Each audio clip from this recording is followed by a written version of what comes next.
Hello students, welcome to Shankar's Physics Tutorials. இன்னைக்கு நம்ம பார்க்க போறது நேத்தி பார்த்தோட வீடியோட continuation. என்னன்னா laws of simple pendulum தான் என்னன்னு பார்க்க போறோம். First, the time period of the simple pendulum கான derivation பண்ணோம்.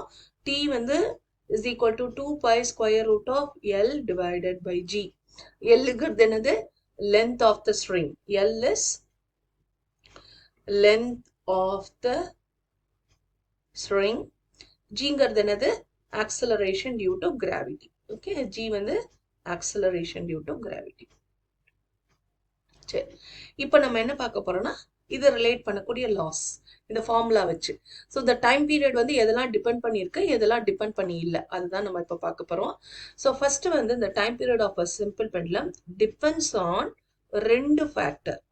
ஃபர்ஸ்ட் வந்து it depends upon the length. Okay, so அது பேர் என்னது? law of length அப்படின்னு நம்ம சொல்ல போறோம். Okay,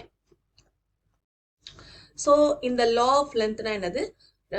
டைம் பீரியடுக்கும் லென்த்துக்குமான ரிலேஷன்ஷிப் தான் பார்க்க போறோம்.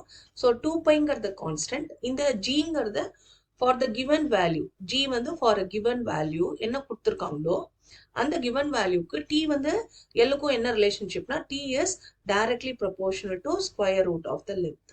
ஓகே, இதுதான் டைம் பீரியடுக்கும் லென்த்துக்குமான ரிலேஷன்ஷிப். அதுதான் வந்து லா ஆஃப் லென்த்.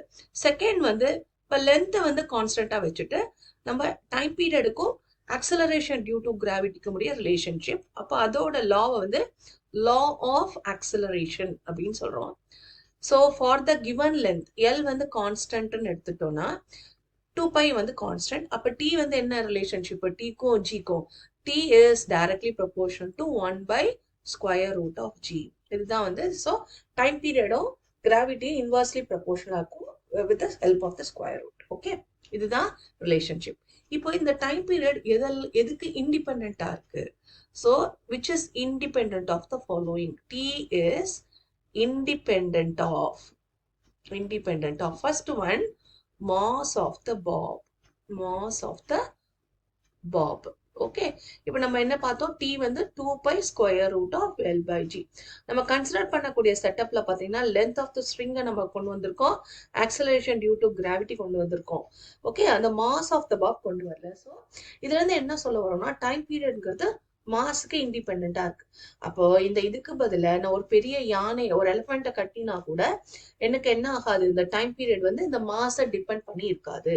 நம்ம ரைட் ஃப்ரம் இந்த ஃபர்ஸ்ட் புக்ல இருந்தே நம்ம வந்து லாஸ் ஆஃப் மோஷன் அல்லது அதுக்கு முன்னாடி உள்ள ப்ரீவியஸ் லெசன்ஸ் எல்லாமே நம்ம ஃப்ரீ ஃபால் அப்படிங்கிற கான்செப்ட் படிச்சோம். ஃப்ரீ ஃபால் என்னன்னா ஒரு யானையும் கீழே கொண்டு போட போறேன், ஒரு ஃபெதரையும் சைமல்டேனியஸா நான் கொண்டு போறேன். ஏன்னா Galileo's concept due to free fall என்ன அர்த்தம்? நம்ம ஏர் ரெசிஸ்டன்ஸ் நெக்லிஜிபிள் பார்த்துட்டோம்னா அது ஒரு எலஃபண்டா இருக்கலாம் அல்லது ஒரு சின்ன ஃபெதரா இருக்கலாம். ரெண்டுமே ஒரு பர்டிகுலர் ஹைட்ல இருந்து நான் டிராப் பண்ணும்போது ரெண்டுமே ஒரே டைப்ல கிரவுண்ட ரீச் ஆகும். ஸோ அதுல எப்படி நமக்கு அந்த ஃப்ரீ ஃபால்ங்கிறது இண்டிபெண்ட் ஆஃப் த மாஸாவா இருக்கும், அதே மாதிரி இந்த டைம் பீரியடுமே independent of mass of the பாபா இருக்கு. செகண்ட் வந்து ஆம்ப்ளிடியூட் ஆஃப் த ஆசிலேஷன். இப்போ நம்ம பார்த்தோம் இந்த சிம்பிள் பெண்டுலம் கான்செப்ட்லயே நம்ம ஃபர்ஸ்ட் கன்சிடர் பண்ண வேண்டியது இந்த பாபை நான் ஒரு பர்டிகுலர் டிஸ்பிளேஸ்மெண்ட்க்கு கொண்டு போய் விட்டுட்டு நான் லீவ் பண்ணும்போது டு அண்ட் ஃப்ரோ ஆசிலேஷன்ஸ்.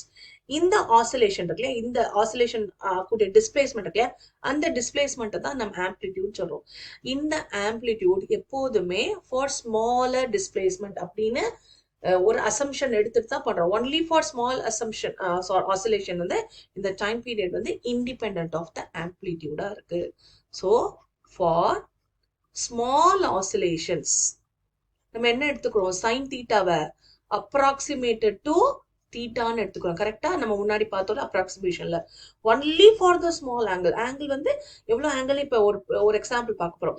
எவ்வளவு ஆங்கிள் ஸ்மாலா இருக்கோ அப்ப அந்த சைன் தீட்டாவை நான் தீட்டான்னு அப்ராக்சிமேட் நான் பண்ணிக்கிறேன்.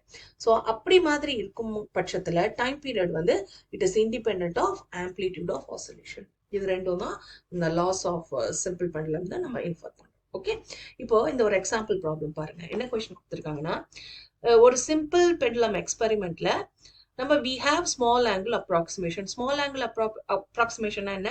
sin தீட்டாவை approximated to தீட்டா நம்ம எடுத்துக்கிறோம்.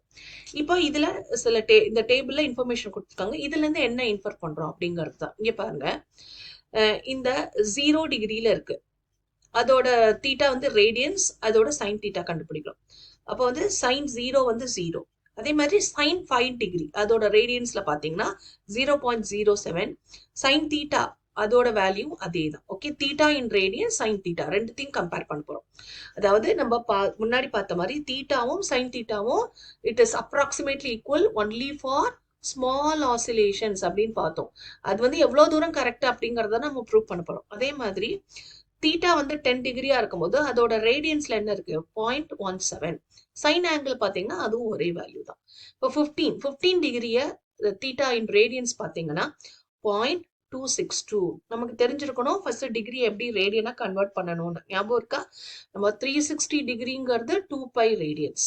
ஓகேவா? இப்போ எனக்கு 5 டிகிரி 10 டிகிரி கண்டுபிடிக்கணும். 5 டிகிரி இஸ் ஈக்குவல் டு என்னது? 5 degree divided by 360 degree into 2 by நான் பண்ணணும். ஸோ அதே மாதிரி 10க்கு மேல எந்த ஆங்கிள் எடுத்துட்டீங்கனாலும் அதோட ரேடியன்ஸும் அதோட sine of the angle value பார்த்தீங்கன்னா ஒரு ஸ்மால் டிஃபரன்ஸ் இருக்கு. அப்ப நான் இதுல இருந்து நான் என்ன இன்ஃபர் பண்றேன்னா, நம்ம கன்சிடர் பண்ணக்கூடிய ஆசோலேஷனோட ஆங்கிள் வந்து 10 டிகிரியோ ஒரு 10 டிகிரிக்கு கம்மியா இருக்கும்போது சைன் தீட்டாவை நான் தீட்டான்னு அப்ராக்சிமேட் பண்ணிக்கலாம். அதுதான் இங்க கொடுத்துருக்காங்க. ஸோ என்னோட ஆங்கிள் தீட்டா வந்து it can be as large as 10 degree. அப்போ அதோட ரேடியன்ஸும் சைன் தீட்டாவும் வேல்யூ ஒன்னா இருக்கும். லார்ஜர் ஆங்கிள்ஸ் போக போக இந்த சைன் தீட்டாவோட வேல்யூ சேஞ்ச் ஆயிட்டே இருக்கு. அப்போ அந்த தீட்டா இன் ரேடியன்ஸ்க்கும் சைன் தீட்டாக்கும் ஒரு ஸ்மால் டிஃபரன்ஸ் இருக்கு. ஸோ இந்த அப்ராக்சிமேஷன் எல்லாமே எப்போ அப்ளிகபிள் அப்படின்னு பாத்தீங்கன்னா, என்னோட ஆங்கிள் வந்து 10 டிகிரி வரைக்குமே எனக்கு டிஸ்பிளேஸ் ஆயிருந்தா, இந்த சிம்பிள் பண்ணல டிஸ்பிளேஸ் ஆயிருந்தா இந்த அப்ராக்சிமேஷன் நம்ம எடுத்துக்கணும். ஓகேவா?